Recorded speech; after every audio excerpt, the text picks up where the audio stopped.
I would like to highlight some just sentences from our speakers.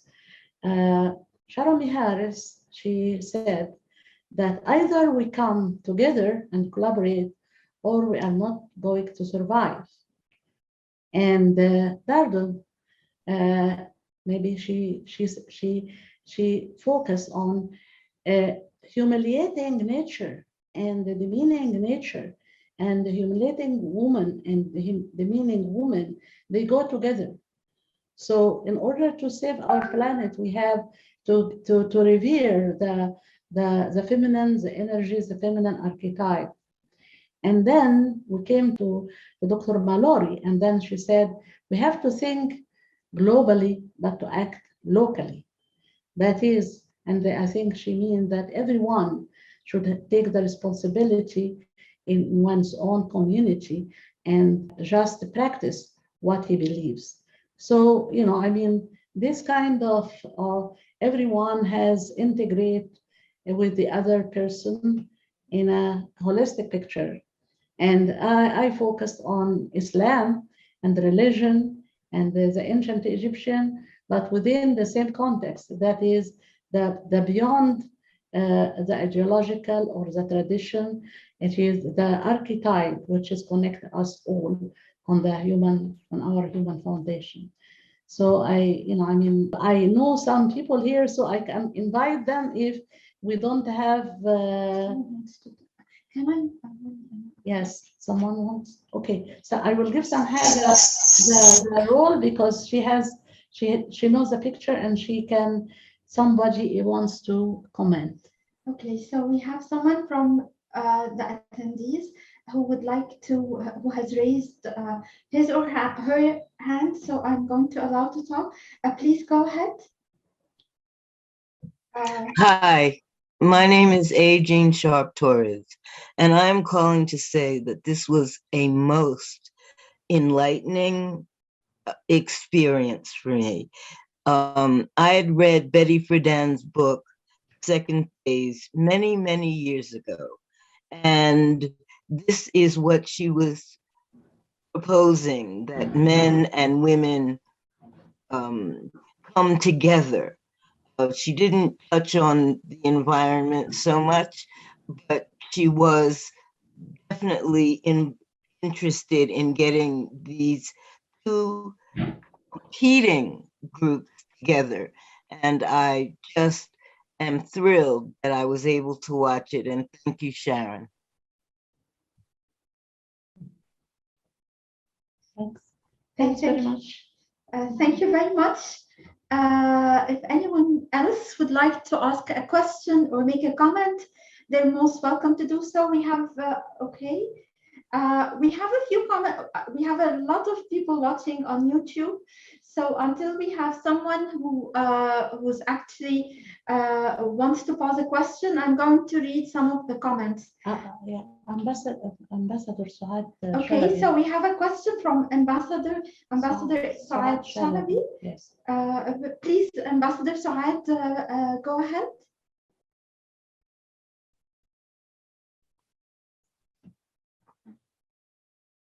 I think you are mute. Yeah. Can you unmute her? I can only ask to unmute.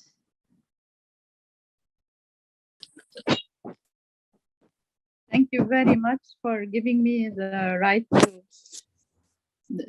Thank you very much, and I'm very, very proud to be listening to this wonderful and really exciting and the work that the four of you have been doing is really very inspiring to me, and I really congratulate you for all this lovely work that you are doing for humanity and for the well-being of women and for the human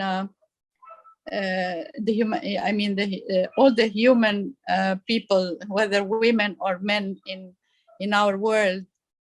And I just wanted to first compliment, of course, and to congratulate you and to be happy to be one of the participants in this lovely webinar that really inspired me very much.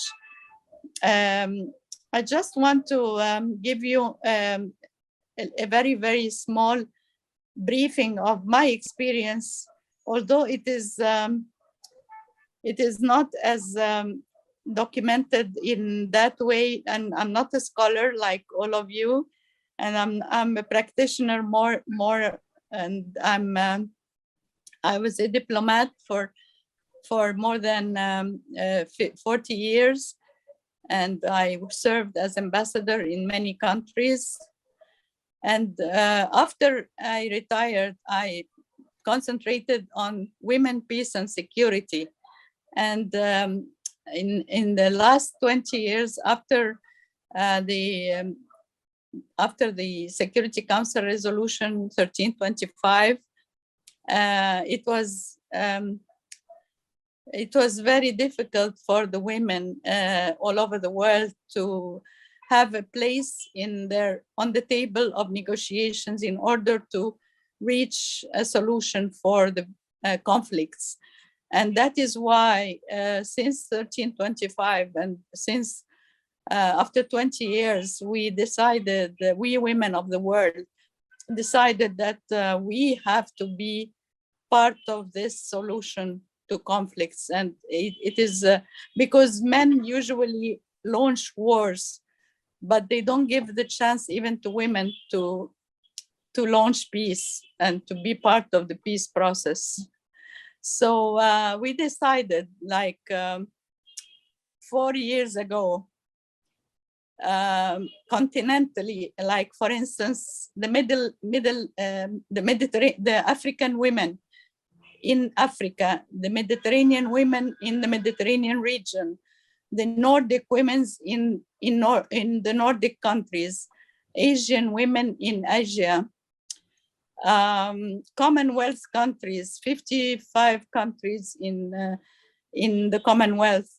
Each of these women in these countries, they decided to do networks for peace and security, networks to ask for the right to mediate between, to mediate and to have the right to be part of the solution of the problem, part of the conflict, to be able to, because they are actually, women are more victims, and they are not asked for how to solve this problem, their political problems, I mean, or ethnic or whatever problem they are facing. So we decided that each of these networks go to the United Nations, and we launched a global mediation, a global women mediators network that combines all these networks that are built in all the continents. And this was launched in 2018 in the United Nations, and the Secretary General has, Antonio Guterres, has been very supportive of this. So I support what you have been saying, that we should start, women should put their foot down, they should decide what they want, and they should push for it, because only 2% or 5% of the women of the world are mediators, are appointed as mediators, while men are taking almost all the jobs. And we have given the Secretary General a list of 250 women, names of women who are ready, like who are trained and who have the education and the training and everything to be able to do the job. So it's not about that women are not ready, are not trained, are not able to do the job. It's it's discrimination against women. So I know it's not, the focus is not the same but I just wanted to share with you my experience. This is very, very interesting experience, and it's really, thank you very much for providing us with this movement. And I think Dr. Miharis would like to, she raises her hand, so she would like to comment. I can see that. Okay. Thank you. Actually, there was a different question that I was wanting to answer to. I'm sorry, Ambassador Shalabi. I very much appreciated everything that you've said, and it's such an honor to have you with us. What I wanted to note, Alia, was that there was a question that I accidentally think I erased from the questions and answers, but how I looked at it, and if someone could help get that question back. I In believe, the meantime, let me just say one thing. We're missing one person, and that's Joshua Ampansen.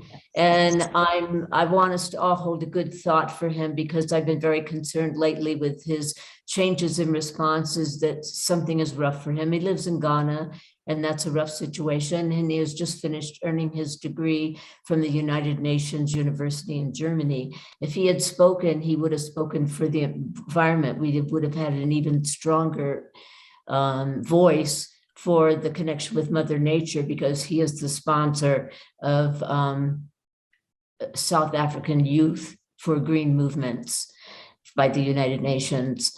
So let's say that we're sorry that he's not with us, but that we wish him really good things, and that we hold a sense of his admiration for the power of water and of nature in our lives.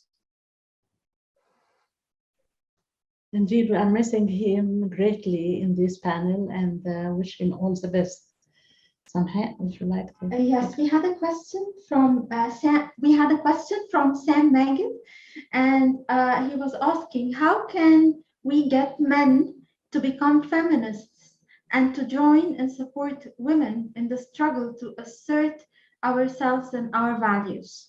So I don't know who would like to take that question. I will give any of the our panelists as guests the chance to answer this question. Anyone? Yes, Sharon. I would say it begins with how mothers raise their sons, and what fathers exemplify to their sons, and how they treat the women in the family and other women. That's the first modeling. And children are looking for that modeling almost from the time they're born.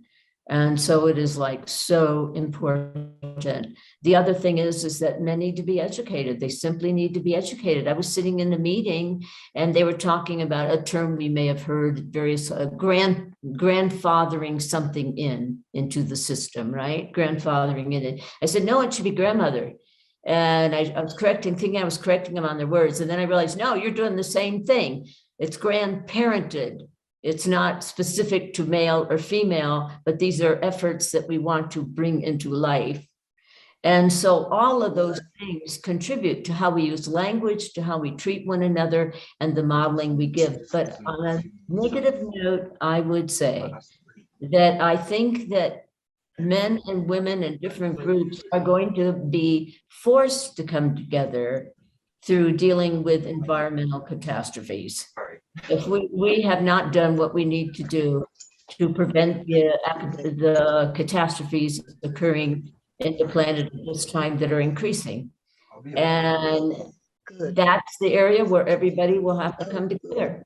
Okay. As a moderator, can allow me just to say a word, that if a man is missed the education within the family, but it is the feminine resides deep in one's psyche. And then there is a way to trigger this power and this energy, because then it is through self-reflection and seeing how he perceives the world around, and how he perceives himself within his family, within his friends. Because if he finds within himself that he would like to dominate, to control, to be better, then he should reflect deeper in his heart and say, why if I change my perception and my attitude and my approach? So I think this is, he is going to listen to the feminine energy from within oneself.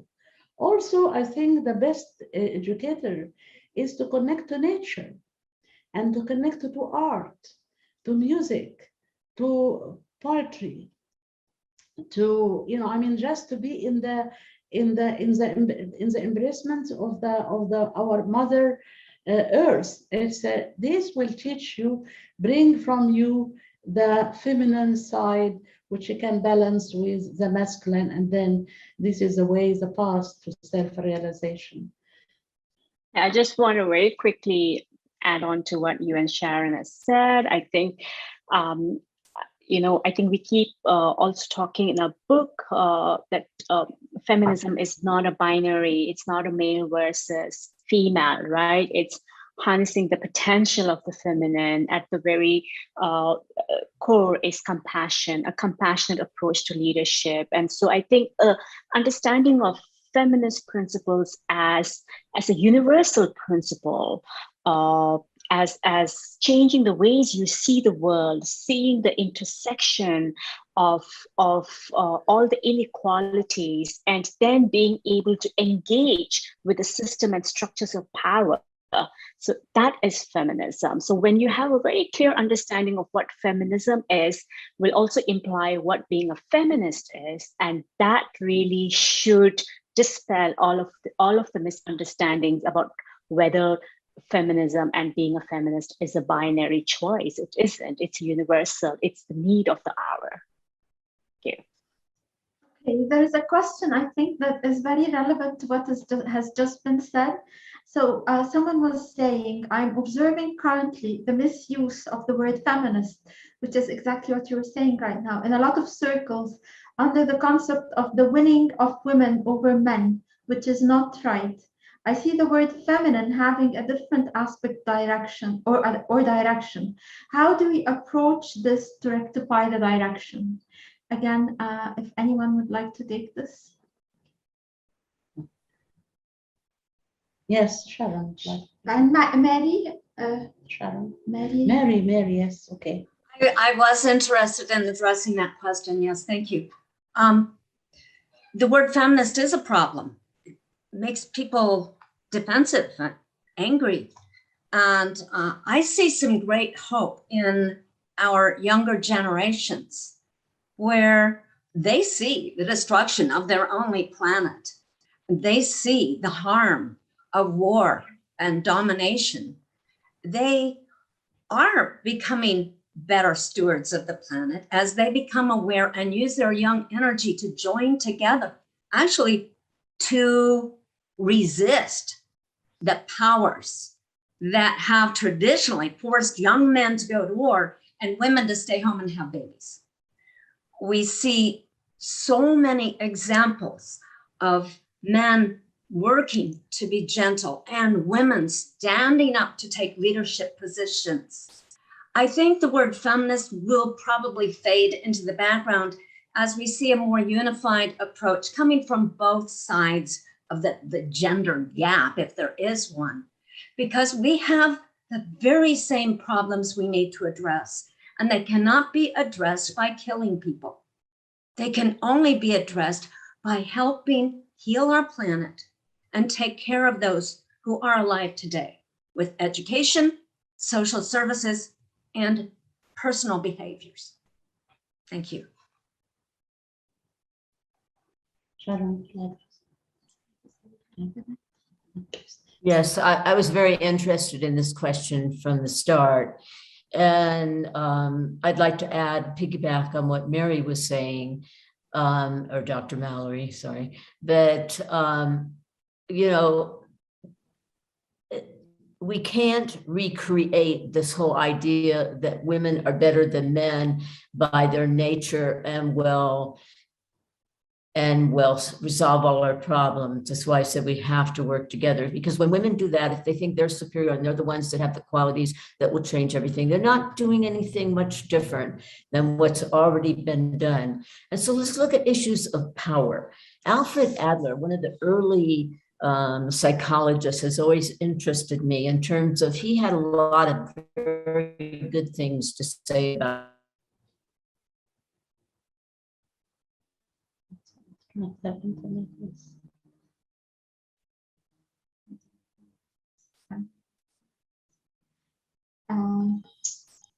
There is a problem with the internet for Shannon, I think, and we can that it was not about power over somebody else. It was about power over our past and learning to grow. So we need to redefine power as the capacity to contribute to life in effective ways.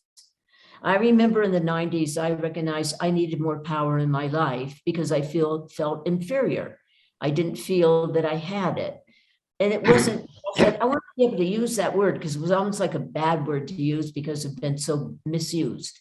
And I said, no, but I need it. I need it because that's the energy that will allow me to do what I need to do. We cannot ignore power, but we have to redefine it. And I bet Darlin has something to add to that. Absolutely, because feminism is about engaging with power. So it's not like trying to resist or fight and challenge or dismantle or disrupt that power, but to understand where is this power coming from, to be able to see our ways of seeing and knowing that would shape our subjectivity. And then you engage with the systems of power. And I again, would like to reiterate that if you're a feminist, you don't have to necessarily be a cis female or feminine. You can be men, you can be masculine, and you can still be a feminist. The example that I want to bring in here is all my life, my feminist icon has been a male spiritual leader, the Dalai Lama. For me, he is the single most important feminist icon in my life because he is willing to upturn a 600-year-old tradition in Tibetan Buddhism, where all the reincarnation of the Dalai Lama, 14 till date, have been male. And he's saying that he thinks it's time that there is a female Dalai Lama. So my work is now about theorizing a female Dalai Lama as as a feminist tool, as an intersectional feminist tool for intervention. So that's why I think as long as we understand feminism / being a feminist as contributing to social justice, I doubt there will be a room for any kind of misunderstanding or misconception. And it's time we really focus our energies to kind of to illuminate what feminism is all about and why engaging with power or systems of power is very important, especially in today's world, in the age of the existential threat of climate crisis.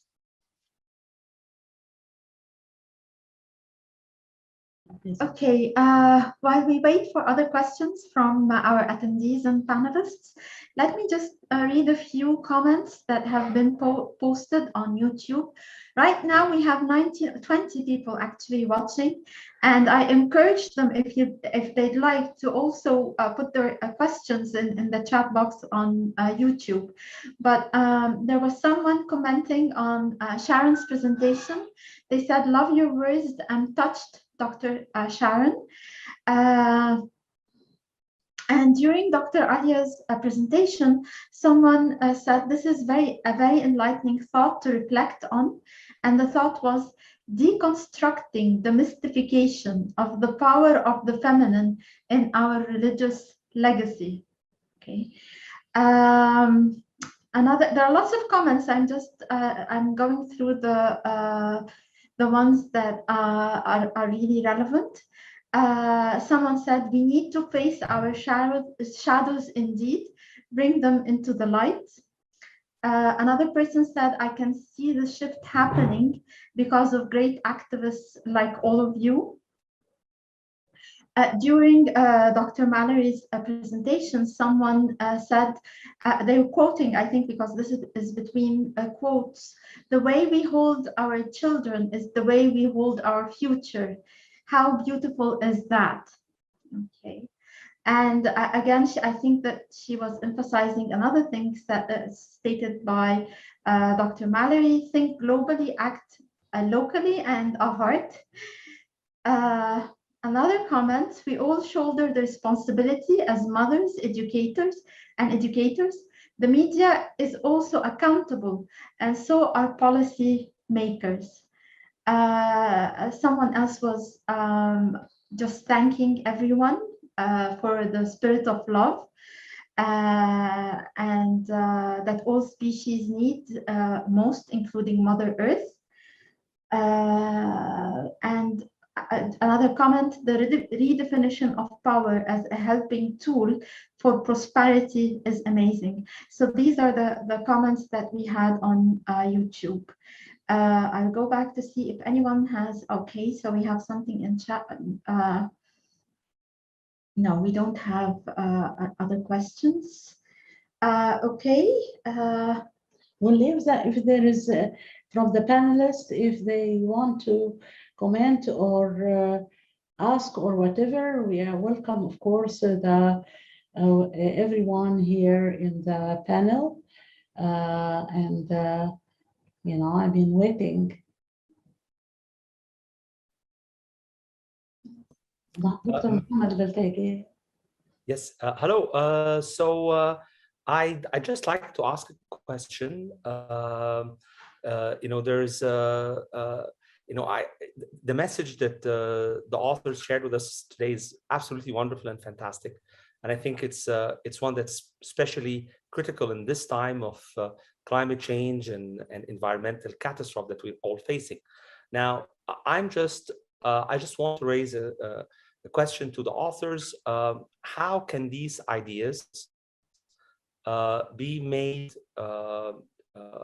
more clear and poignant, and to kind of like to be able to shape not just minds and approach, but also to shape action, and to define, you know, corporate structures, political structures, and the like. How can this have a how can it, you know, be brought into the actual world, into something that is concrete and meaningful? Thank you. Would like, shall I take this question to respond to this question, Mohammed?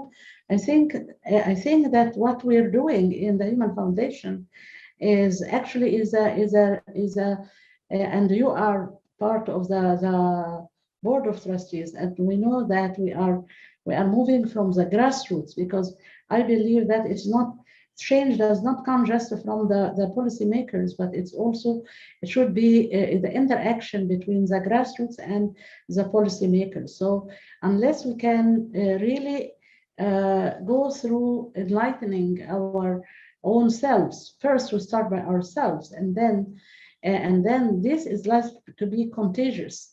We have to widen our space, and I believe at the same time of the non-locality.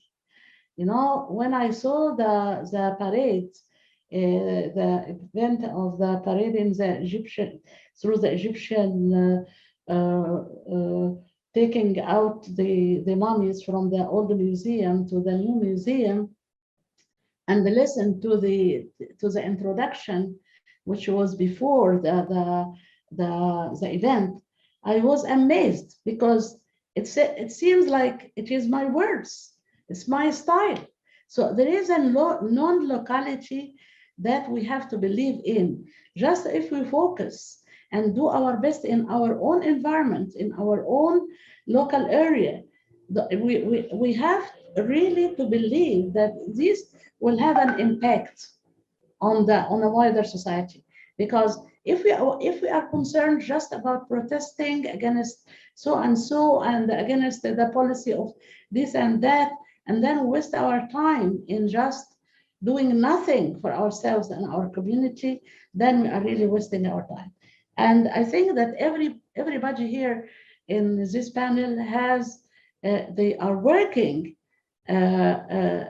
with devotion to make this real in their environment, within themselves, and within the reach of everyone. So we are not executive persons to implement a policy, but we are activists who believe in something and apply it in ourselves. This is my response to your questions, and you are part of it. Dr. Mallory. Dr. Mallory? Thank you. Yes, I've been concerned too about where do we go with this in the long term? And I know I focus more on the personal, but in terms of society, I believe that women in leadership positions help organizations move toward a more compassionate, merciful model of interacting with the public, with their customers, with their providers. To that goal, one of the peculiar things I noticed about the pandemic is that countries with feminine leadership were quicker to enact public health responses that protected the people, more than arguing about who gets the vaccine first or who caused this disease. We need the opportunity for women to use their energies in leadership. And one thing that holds them back is pregnancy and childbirth, especially if it's not chosen. And in many cultures, women are not allowed the freedom to choose whether or not to bear children. And when they do, they hopefully will love the child and be able to give the type of upbringing that fortifies the self-love and love of others, which underlie this feminine spirit we speak of. I've noticed also that as women take on jobs in the community, working from home often with their telephones and the children up next to them, men too are stepping forward to care for children. And this is a wonderful lesson for children to learn about the compassion and special connections you can have with a man in your life who is caring and strong both, who's compassionate and judgmental, but appropriately so. I have great hope for where we're going with the next generation, but we need to attend to the health of women and children and the involvement of men in raising those children as well. My opinion. Thank you, Mallory, Dr. Mallory. I want to return to something that Alia said, because we also emphasized this in the book, which is the counting on the grassroots efforts. Mary mentioned about at home what we do, but also we cannot count on our governments to make the changes because they do all of this. So I think it was Darden that said something about how they have to do the timing of when this and when that and how to go about, and it takes forever and a day. And when I look at the environmental catastrophes that have occurred just in the last few months, and I hear them say, well, I'm going to make this up, by 2050, we will have reduced something or other, carbon emissions or whatever. We don't have time to wait for 30 something years. We've got to get right with it. It has to happen now. And it's the grassroots people that are the ones that are pushing forth and influencing governments to the best that they can. It's rarely a governmental figure that makes the incredible changes. Darden, you did, yeah. Yeah, I'll also add to that. First of all, I'm very thankful to Dr. Muhammad for bringing this because it's yes, there's enough of big talk, there's enough of statements, but where is this action, right? So that's where the real challenge is. Humanity's challenge is translating statements and the aspirations into action. I cannot speak on behalf of what happens at the macro level, but I think my association with Sharon, with Alia, with Dr. Mary, and with Joshua, I think kind of reinforces the fact that, yes, there can be change.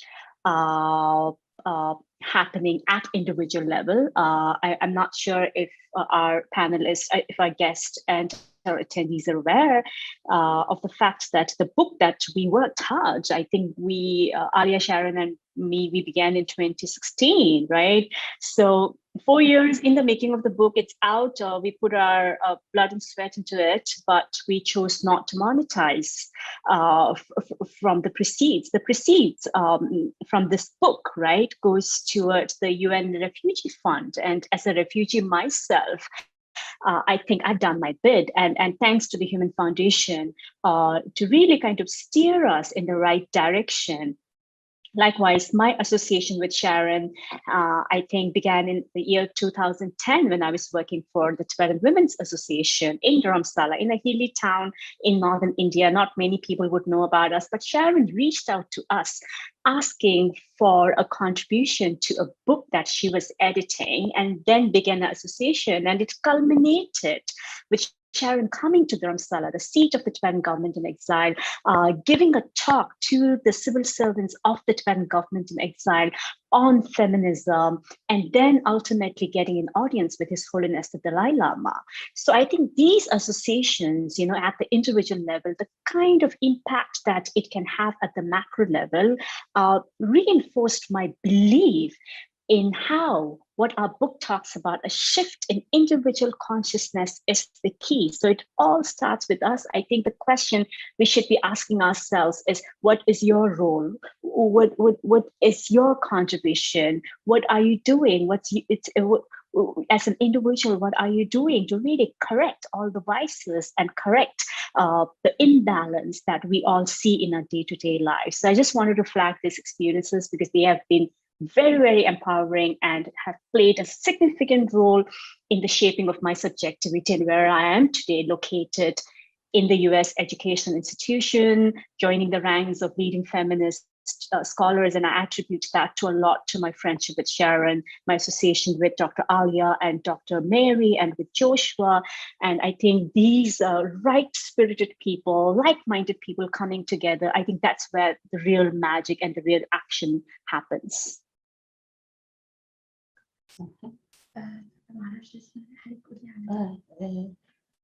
Yes, we are giving now the panelist Idayat Wolni Abul Wafa the word to speak. Yes, thank you.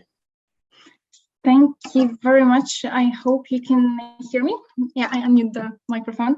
Actually, I would like to thank all of the panelists and especially Professor Alia for letting me to attend such an interesting webinar. It was an honor for me, and I made a note. It was really very interesting and very inspiring.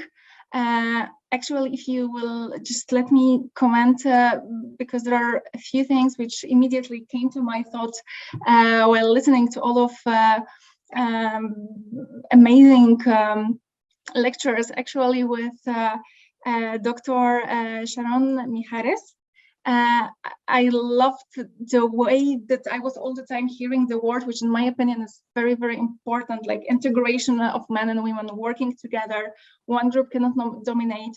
So it really, it was really amazing for me, because a lot of times when some people are thinking about the feminists, they understand it in the wrong way, that we have to just fight and we have to dominate. And here it was amazing that this power of feminism comes also that all of us, we have to cooperate. And the idea of archetypes, I think is also very important, as everybody of us, we have to understand that the idea of feminism, fighting for the rights of the women, so the rights of the human generally, it's not something what is created now or in the previous century. We have a lot of examples in every country, in every religion, of the archetypes. So it's very important to mention it. About the ecofeminism, I'm sorry, it was not common for me. I didn't know about it a lot, but it was very interesting, and definitely I will read about it more and learn about it more. And with Dr. Mallory, I love the way of putting an importance in growing children, that we actually have to, as you said, we must think globally but act locally. And it's very important in my opinion. And I really would like to thank for all of these thoughts, for all of this, let me call it lesson, which all of us could listen to it today.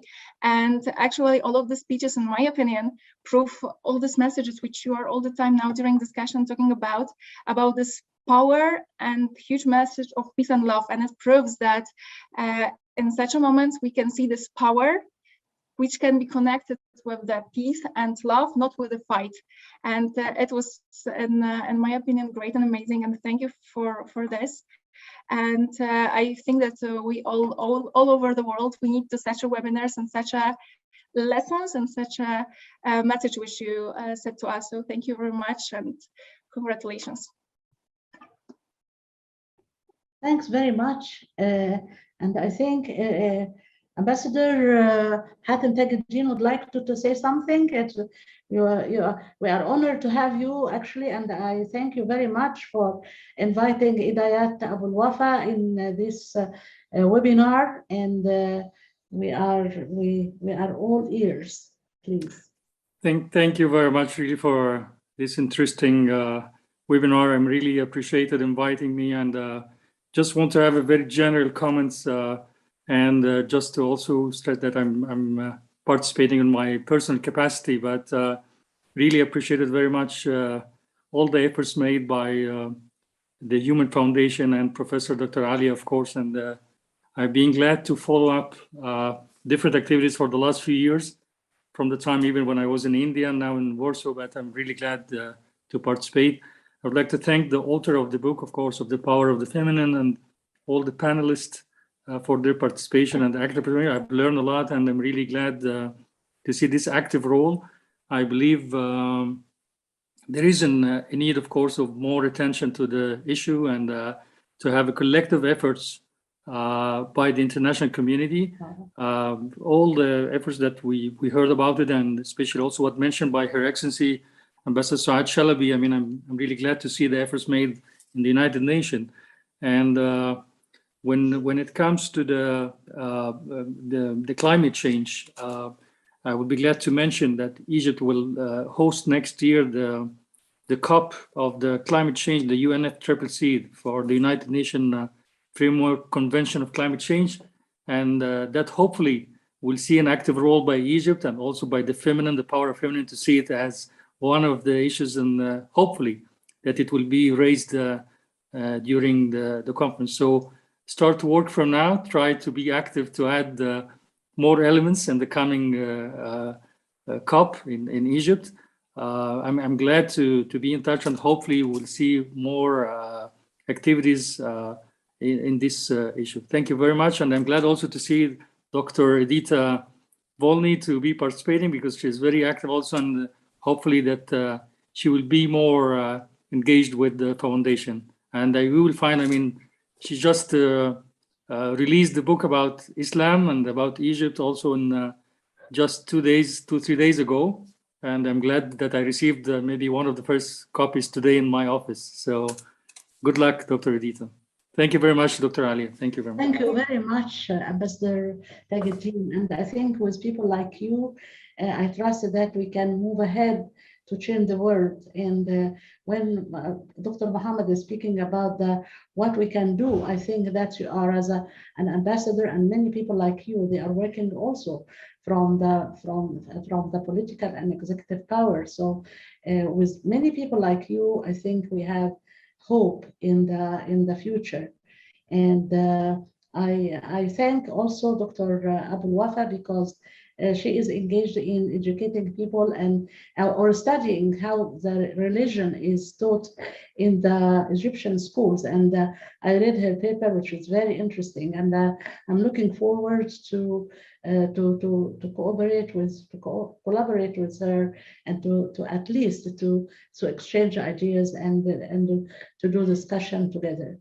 And I would like to thank everybody for the participation, and also the people in the YouTube, because we have many people who are watching us in the YouTube and who have comments, and they interact and so on. So Thank you very much. And I think maybe 1 hour and a half or even more, that is enough.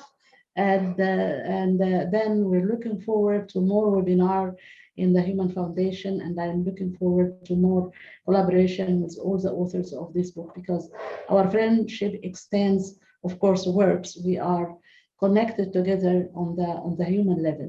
Thank you so much, and goodbye.